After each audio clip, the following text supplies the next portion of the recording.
அனைத்து நட்புகளுக்கும் உறவுகளுக்கும் வணக்கம். நான் உங்கள் கிளாசிக் அமுதன்.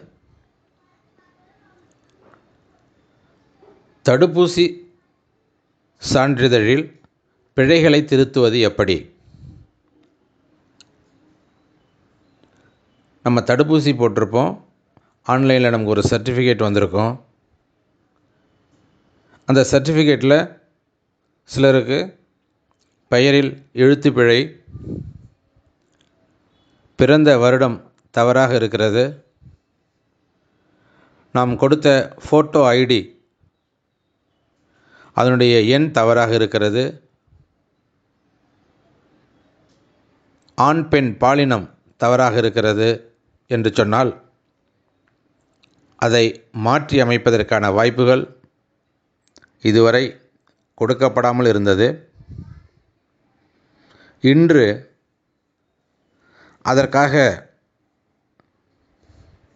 ஒரு தளம் உருவாக்கப்பட்டிருக்கிறது. அதன் மூலம் நாமவே அந்த பிழைகளை திருத்திக் கொள்ள வாய்ப்பு உள்ளது. அது எவ்வாறு என்பதை தான் இப்பொழுது உங்களுக்கு சொல்லப்போகிறேன். முதல்ல உங்கள் கூகுள் ப்ரௌசரை ஓப்பன் பண்ணிக்கோங்க. selfregistration.cowin.gov.in என்று டைப் பண்ணுங்க. அந்த வெப்சைட் ஓப்பன் ஆகும். கோவின் அப்படின்ற வெப்சைட். அதில் first register or sign in for vaccination அப்படிங்கிற ஹெட்டிங்கில் இருக்கும். என்டர் மொபைல் நம்பர்னு கேட்கும். நீங்கள் வேக்சின் போடும்போது என்ன மொபைல் நம்பர் கொடுத்தீங்களோ, சர்டிஃபிகேட்டில் என்ன மொபைல் நம்பர் இருக்கோ அந்த மொபைல் நம்பரை என்டர் பண்ணுங்கள். Wait for OTP. ஒரு 2 minutes டைம் ஓடிபி வெயிட் பண்ணுங்கள். ஓடிபி வரும்.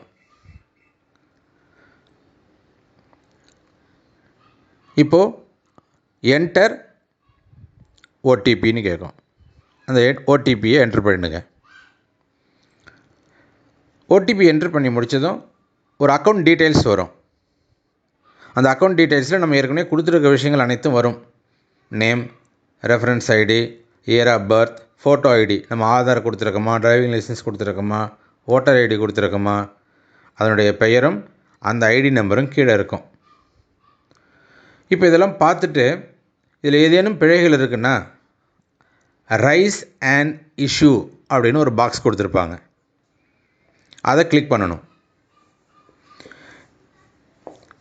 கிளிக் பண்ணினதும் கரெக்ஷன் இன் வேக்சின் சர்டிஃபிகேட் அப்படின்னு ஒரு ஹெட்டிங் வரும்.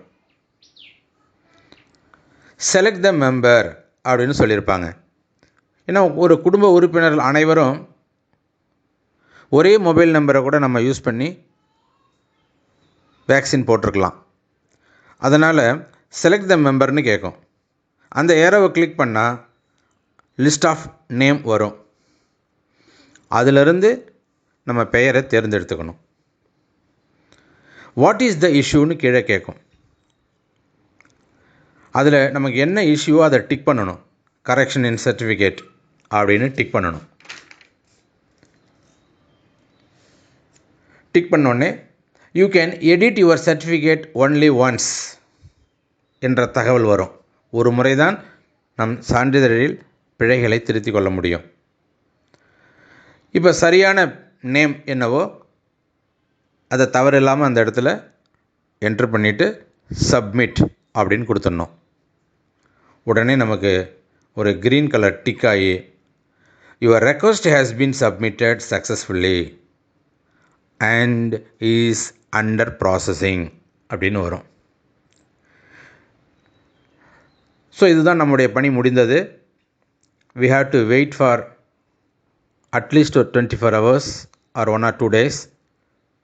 அதன் பிறகு நமக்கு கோவின் ஆப்லேயோ, டிஜிலாக்கர் ஆப்லேயோ, ஆரோக்கிய சேது ஆப்லேயோ நம்ம சென்று நம்முடைய ஐடி நம்பரை கொடுத்து நம்ம என்ன செய்யலாம், நியூ சர்டிஃபிகேட்டை டவுன்லோட் பண்ணிக்கலாம். ரெஃபரன்ஸ் ஐடி நம்பரை எப்பொழுதும் ஞாபகமாக குறித்து வச்சுக்கோங்க. கண்டிப்பாக இது உங்களுக்கு பயனுள்ளதாக இருக்கும்னு நம்புகிறேன். நன்றி, வணக்கம்.